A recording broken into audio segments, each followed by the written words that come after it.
What? On this day in 1997, South Park premiered on Comedy Central. In a show that's constantly pushing boundaries and where seemingly nothing is off limits, South Park still manages to make our jaws drop. Which South Park moment did you find the most shocking? Let us know in the comments. Number 20. Kyle's censored speech. 200 and 201 are some of the most controversial episodes in South Park's history, but not for the reasons you may think. Rather, the controversy stems from how Comedy Central handled the difficult content. The episode was slated to show Muhammad, the prophet and founder of Islam, but a radical group threatened violence if Muhammad was shown, and in the midst of related controversies, Comedy Central censored the episode. Kenny, dude, what the hell? You're supposed to be watching Muhammad.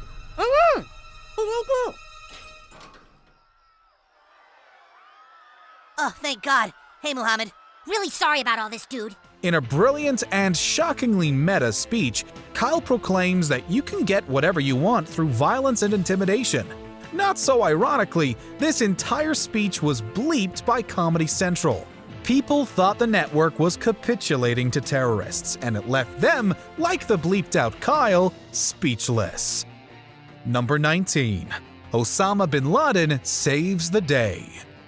Season 14's It's a Jersey Thing sees the citizens from the state of New Jersey, very much based on the cast from New Jersey-based reality TV shows, take over the town of South Park, and, eventually, the country.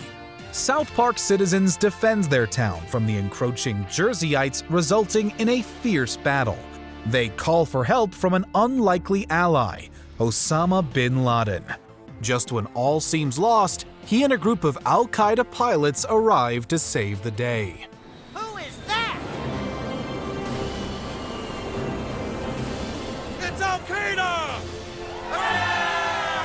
If the visual wasn't shocking enough, bin Laden is honored for his efforts in a ceremony, only to be killed shortly afterwards. Even though it's in service of a joke, seeing bin Laden depicted as a hero is sure to leave a few jaws on the floor.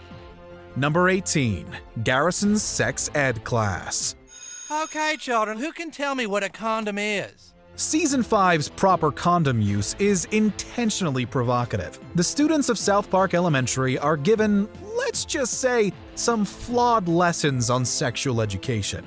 In one, Miss Chokes on Dick scares the girls by teaching them about STDs and showing them graphic pictures of herpes and syphilis.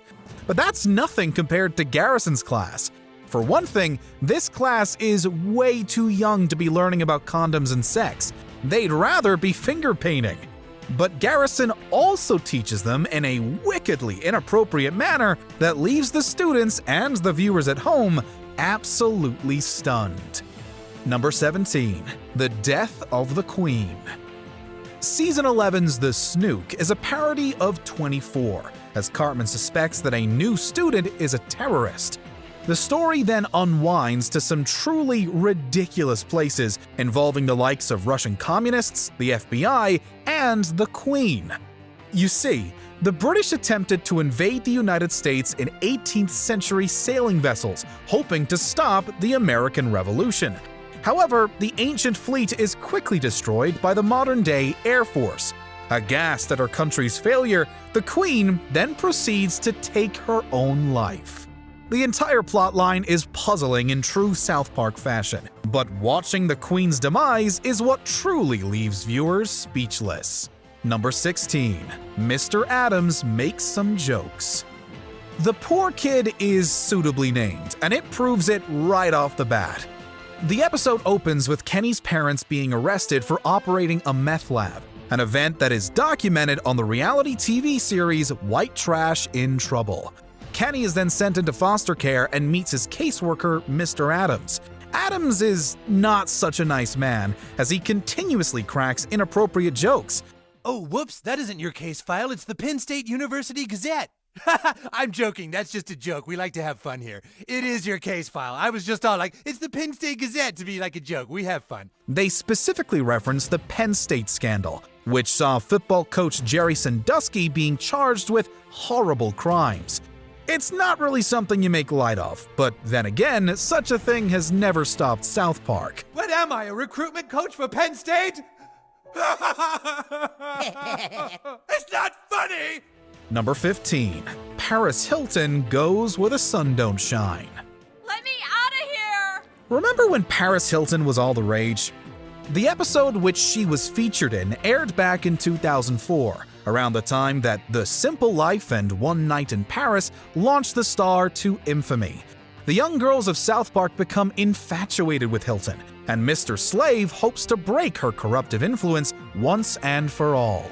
He challenges the star to a ridiculous battle, and everything about it is deeply inappropriate and jaw-dropping. But the best is saved for last, as the man jumps on Hilton and essentially absorbs her. Only on South Park. Number 14. An unfortunate opening.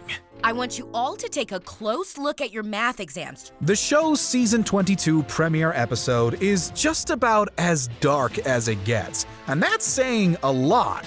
While the show isn't shy about tackling hot-button topics, the issue that's the center focus in this episode might be too sensitive for some viewers. It opens in a rather jarring manner, as the kids go over a recent math test while trying to ignore what's evidently taking place outside of the classroom. The satire is incisive and nothing graphic is shown, as the incident is relayed entirely through audio. But regardless, this type of content can prove deeply troubling, and some may be upset that South Park went there at all. Now let's move on to the next equation. Number 13. Red Rocket. We return to proper condom use for, if you can believe it, something even more shocking. If you thought Garrison teaching sex ed to preschoolers was bad, then just wait. The episode opens with the boys learning that one can milk a dog. Of course, this is not actually a thing, and the boys just try it out. Cartman gleefully shows the trick to Kyle and Stan, who then performs it on their own dog. Wow, you learned all this from the 5th graders? Yeah, I guess they thought we were cool, so they showed us how to do it. Hey, come here, dog! Dog, come here! The fact that this made it onto television is, frankly, unbelievable. Not only is the concept baffling, but the accompanying visuals are extraordinarily graphic. And remember, this was 2001! No wonder why South Park caused such a stir in its heyday. Well, Jesus, haven't they taught you these things in school? What things? Number 12. Indiana Jones. South Park is arguably the most topical sitcom on television. But in being so topical, it also becomes a period piece. I can't watch! Let's get out of here, Kyle! For example, this episode from Season 12 takes us right back to 2008, when Indiana Jones and the Kingdom of the Crystal Skull caused a cultural uproar.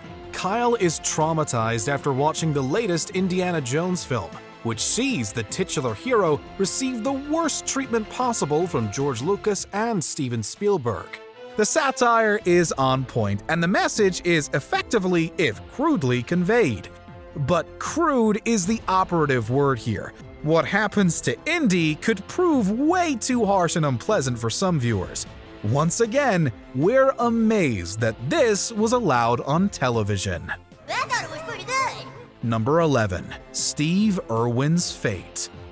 Famed crocodile hunter Steve Irwin passed away unexpectedly when he encountered a stingray in the wild. Less than 2 months later, South Park aired a Halloween-themed episode that included the late Irwin. Hey, Satan, you got a little problem. What? Somebody showed up in a crocodile hunter costume. It's really offending some of the other guests. Had it been like his previous appearance on the show, it may have come and gone without notice. Boy, there's a king croc right there. He must be 4 meters, 12, 13 feet long at least. However, this time he was depicted as a guest at Satan's party, sporting a stingray sticking out of his chest. Even Satan himself questioned the timing of this particular appearance. Hey, hi, listen, dude. You know, the whole crocodile hunter thing, it's just a little soon, you know?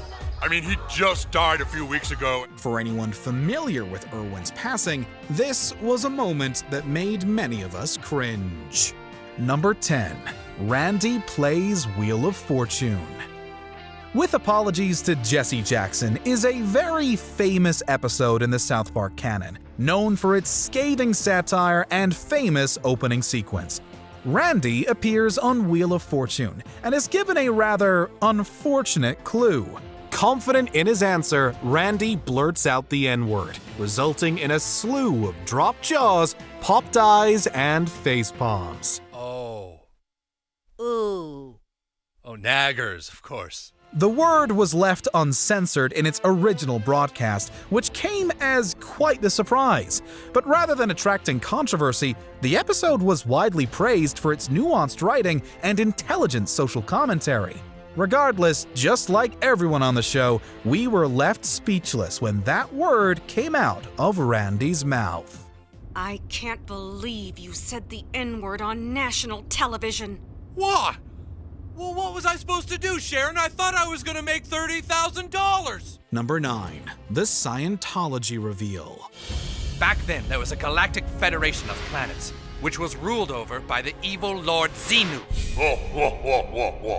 Oh boy. Unlike many of the items on this list, this one leaves us speechless not for the audacity of the writing, but for the reality that we're exposed to. When Stan learns the truth about the origins of human despair, we're all left sitting in our seats, collectively wondering how anyone could think such things were real. But I don't know any of this stuff.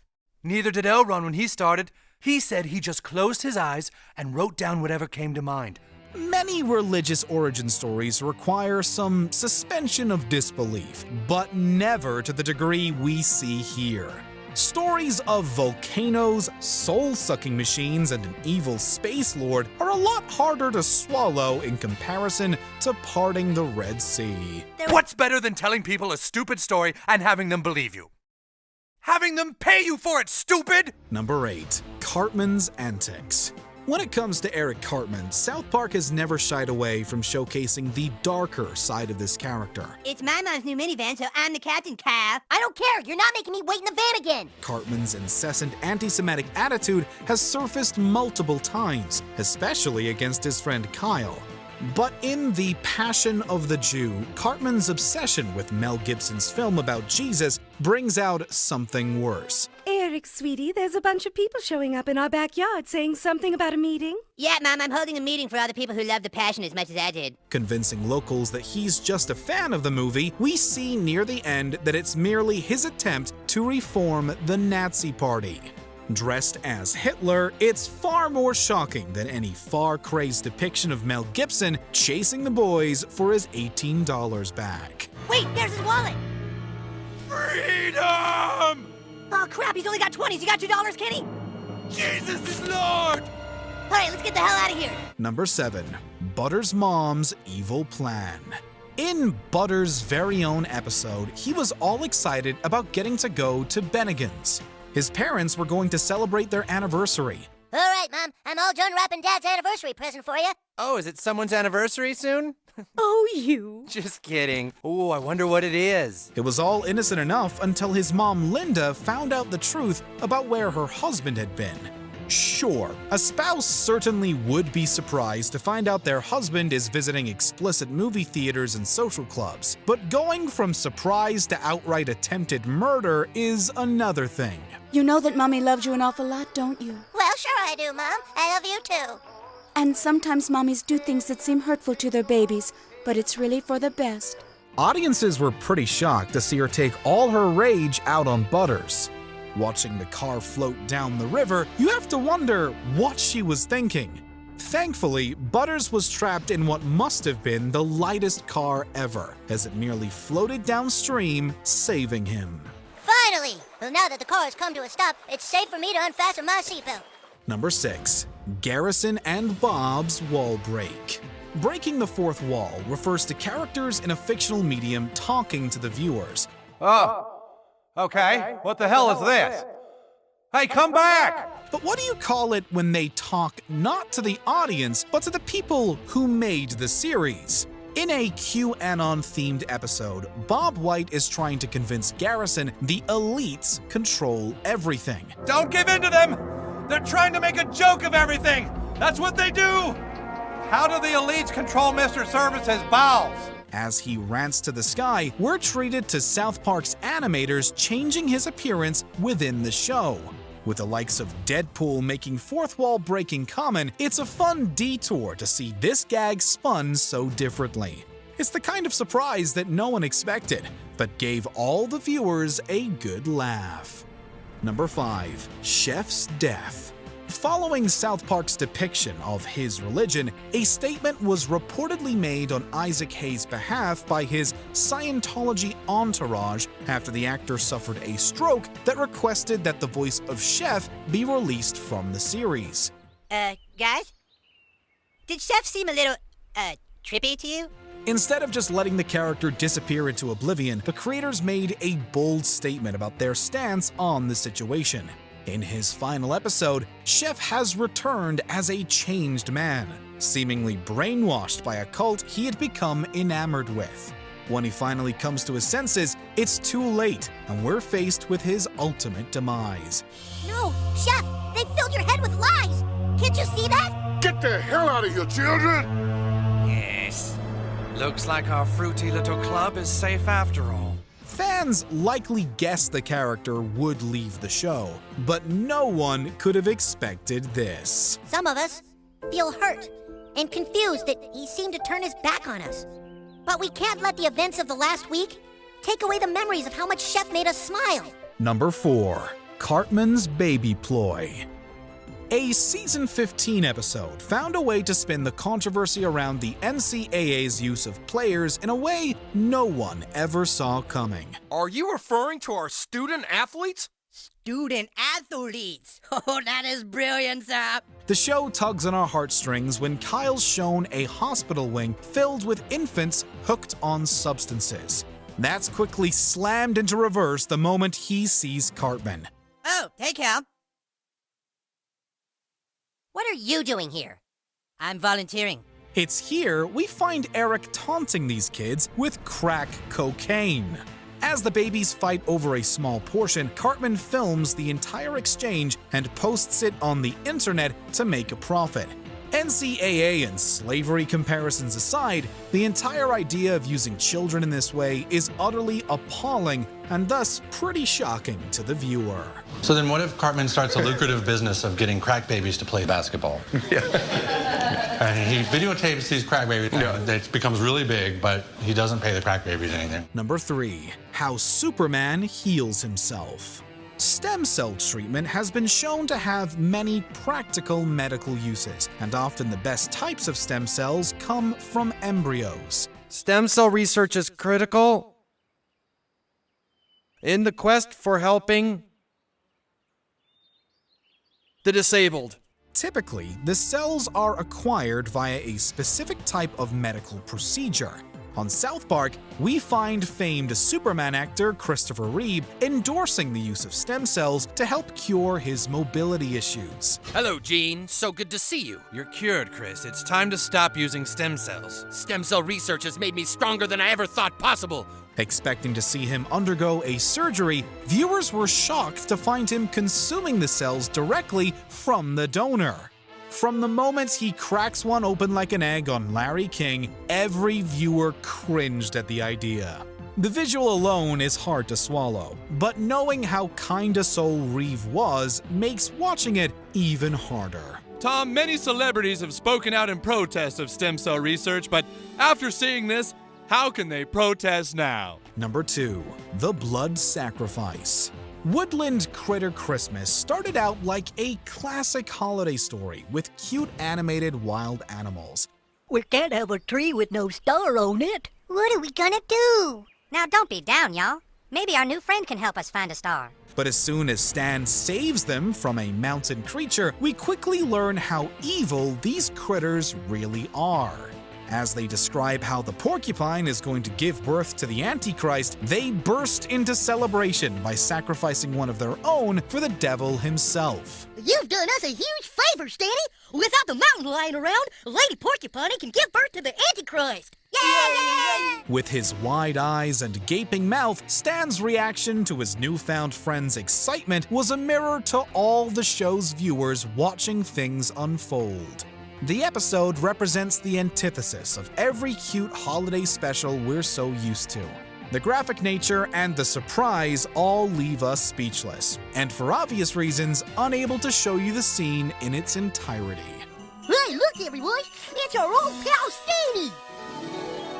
Oh boy, Stanny, you came just in time! Yeah, we've got a big problem. Number 1. Cartman's Revenge. It shouldn't come as a surprise that this would be our number 1. This is the dumbest thing you've ever done, Cartman. Oh, it won't be so dumb when Scott Tenorman arrives. I suggest you stay to see the fireworks. Virtually any longtime fan of the show knows the story of the infamous chili contest. After having been harassed repeatedly by Scott, Cartman takes his revenge out on him in the most sinister way possible. Up until this point, we knew Cartman was a bratty and selfish kid. But this told audiences just how sadistic and petty he could really be. Nya, nya, nya, nya, nya, nya. I made you eat your parents. Nya, nya, nya, nya, nya, nya. As he dances around singing about what he's done, even Stan and Kyle are left speechless at how far Cartman has taken this. Yes! Oh, let me taste your tears, Scott. Your tears are so yummy and sweet. Dude, I think it might be best for us to never piss Cartman off again. Has anything from South Park ever offended you? Let us know in the comments below. Yay, sacrifice me to the devil! Yay, yay! Did you enjoy this video? Check out these other clips from WatchMojo. And be sure to subscribe and ring the bell to be notified about our latest videos.